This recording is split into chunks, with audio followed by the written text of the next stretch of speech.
First up today with us, though, is Major Glenn Ignazio, the former Air Force Special Operations Commander, to talk about this war. Good to see you, Glenn.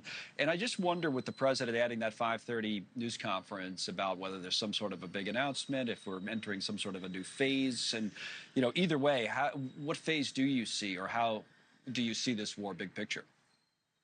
I think it's an interesting phase as we've taken the air dominance as far as being able to have the fighters and so forth. And also, as you see in the drop, both ballistic and in the drones, I think there's going to be more platforms as we see helicopters, which is something that came from Ukraine, at least a technique from Ukraine, to be able to intercept the drones that are remaining. It'd be great to see other platforms like A-10s and others lay out like what we did in Iraq. We laid these kill boxes down and we looked for every missile and every type of platform to eliminate.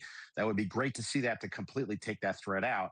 In addition, very surprised to see Turkey, which was really independent, trying to negotiate a lot of the peace efforts here, being struck again. So I think we are getting to that phase of dominance. And now we're going to have to look at what does this mean about regime change, where I believe Khamenei's son was actually wounded, possibly in the last attack within the last 24 hours.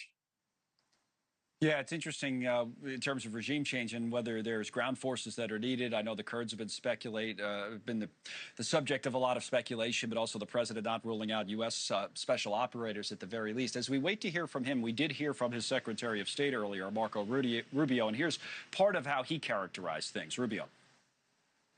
The objective of this mission is to destroy their ability to continue to do that, and we are well on our way to achieving that objective every single day with overwhelming force, with overwhelming precision. The military, the United States military, the men and women in uniform are conducting an extraordinary operation. Talking about nuclear weapons in particular, Glenn, and that's my point about maybe using special operators. The reports are that it would be to, look and get some of that uranium from Iran. What do you think of that, at least as a possibility?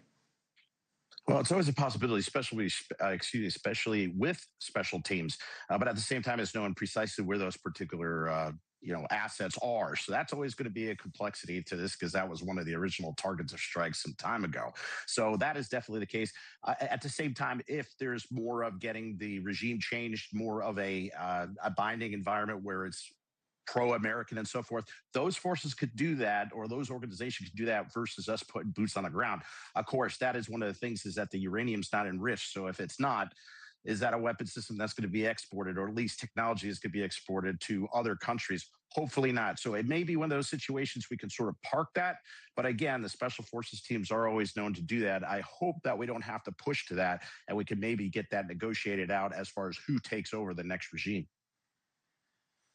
How do you think the Iranians are set up? Of course, they did pick the new supreme leader, the Ayatollah's son. But at the same time, it's interesting to me, sitting here in Dubai, this city and the Emirates in general, just under siege for about 10 days. And even like I said at the top, as soon as we landed, more missiles, more drones. And today, sharp reduction. And I bring it up because I'm wondering, with the sharp rise in oil prices, Strait of Hormuz is not very far from here. Even the Europeans are thinking about getting involved, supposedly, in an escort of vessels through the strait.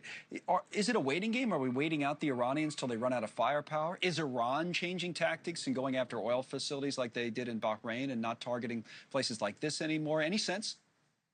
I think that, again, as we saw a lot of the command and control and all that coordination being impacted, I think that a tremendous amount of the forces, or the IRGC that is also doing a lot of these attacks, has sort of broken that structure. So there seems to be a lot that are following sort of a standard operating procedure rather than being cohesive launches. At the same time, I think that drop is because as we have to focus on those particular offensive threats that Iran is throwing out there with the ballistic missiles and the drones.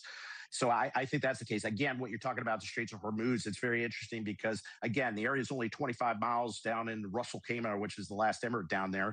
So that has to be protected. There's also some Tomb Islands that has some Iranian forces. So that whole area is critical to make sure that the oil goes.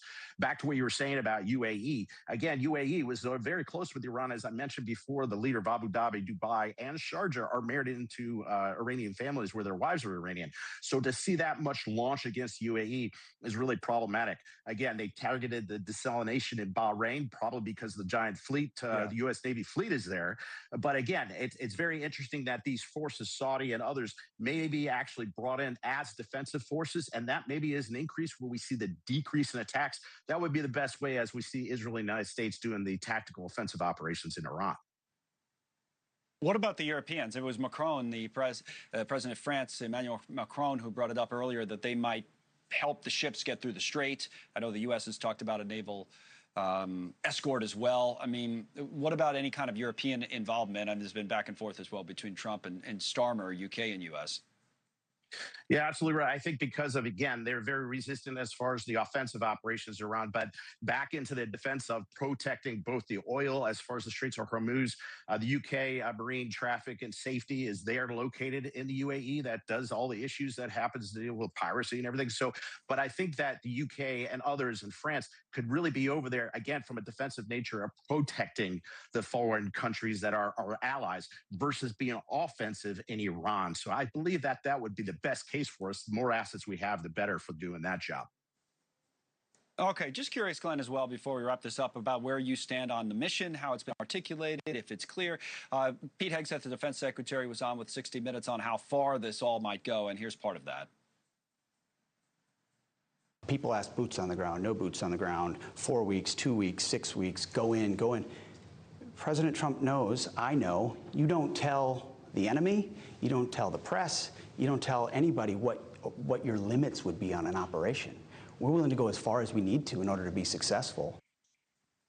How will success then be defined?